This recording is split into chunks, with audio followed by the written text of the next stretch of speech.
5កើតខ្នាតពេញបរមីទីសង្ឃថ្លាថ្លៃនៃពុទ្ធនាសាសនាថ្ងៃពុទ្ធសាសនិកនៅ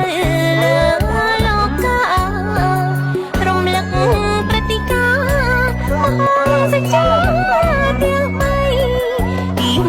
1រំលឹកនឹងព្រះសច្ចាមនីប្រសោតនៃទីលំពីនីព្រឹកព្រៃពុទ្ធភូមិមណ្ឌលនេប៉ាល់សពថ្ងៃថ្ងៃសុខបរមីនៃខែពិសាទី2អ្នកខាត់តរឹកនឹងថ្ងៃត្រង់ដឹងព្រះពុទ្ធ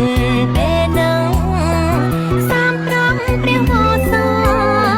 ក្រោមដើមមកថ្លៃបរមីចន្ទ្រាពីសាំងវេលាខុសគ្នាតែឆ្នាំរំលឹកទី3ថ្ងៃព្រះសម្ពុទ្ធថ្ងៃត្រង់រំលត់អង្គខណាទាំង5បរិនិព្វានព្រះវស្សាឆ្នាំលោកកាចងចាំពីសង្ឃបូជា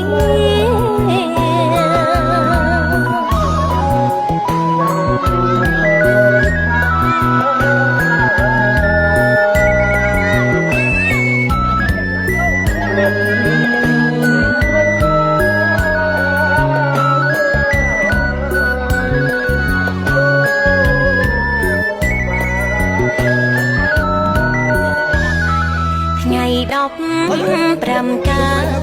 ខ្នាត